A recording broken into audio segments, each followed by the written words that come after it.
1, 2, 3, come on!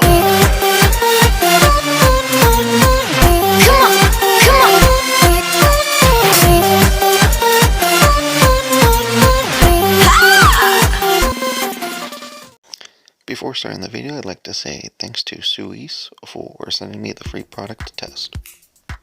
Hey guys, thanks for checking back in and also checking out the channel. Here we go with a brand new unboxing, and starting off the year, we're going to go ahead and see what's inside the box today. It seems we have the SIUES 2021 new 360-degree rotating solar outdoor motion sensor light. This is sold by the brand SIUES, that's spelled S-I-U-E-S.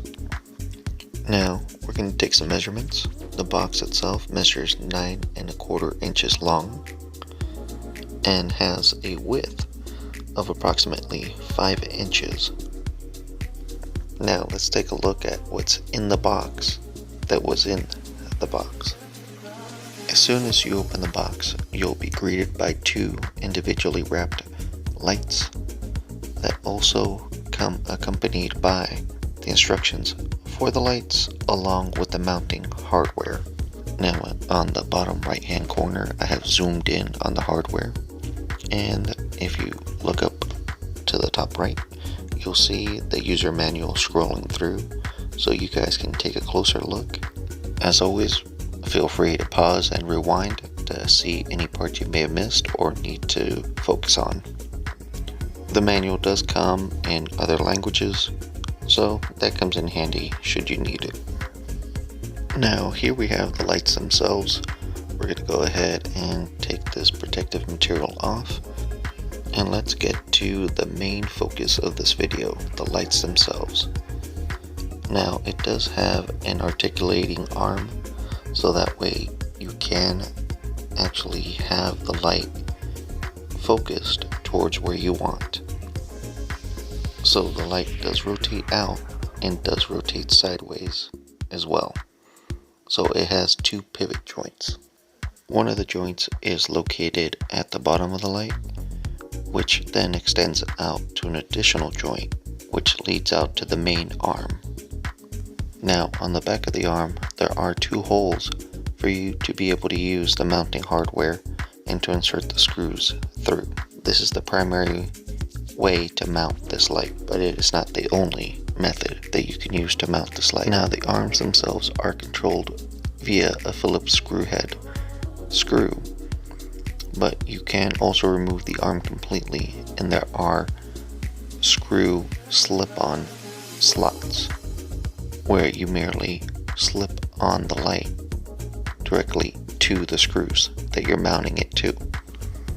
Now with a Phillips screwdriver, we'll go ahead and loosen up the joints, and we'll go ahead and show a couple examples of how easy it is to rotate this light around. One thing to keep in mind is once you have it in the position you want, all you have to do is tighten up the screws and it will lock it into place. Now one thing to keep in mind is, like with any other solar light, you do have to make sure that the panels face up so that the sun can hit them and recharge them throughout the day. So let's take some measurements. The light head itself, without the arm, is 7 inches.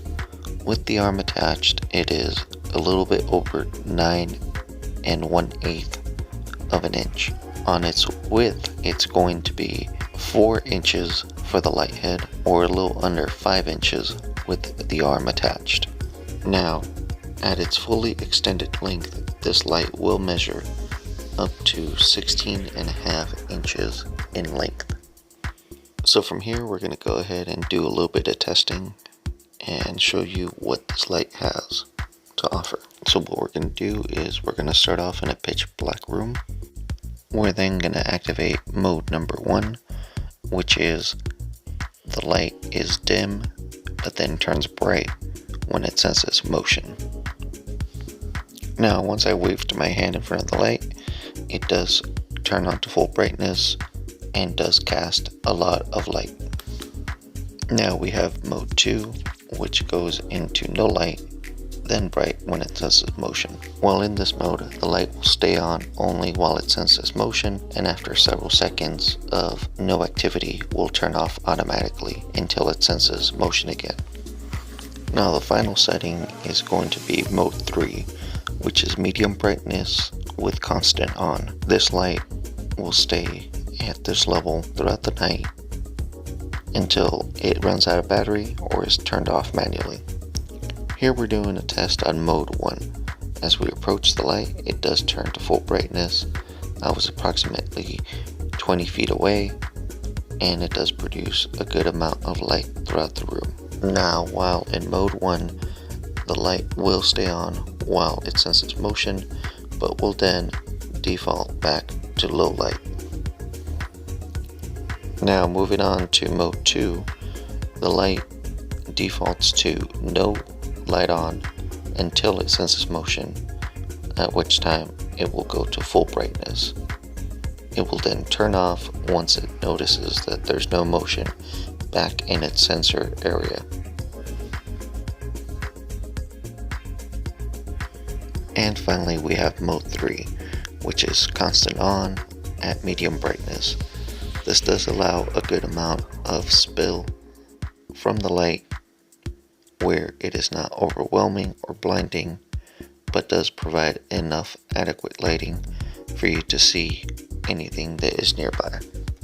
Now we did install the lights outside on a fence. They are approximately 5 feet off the ground, and this is going to be a temporary location, but it will allow us to do some time-lapse footage with one of these lights being placed on mode 1, which will be bright when it senses motion and then defaults to dim, and then mode 3, which is constant on, and we will see how long they last.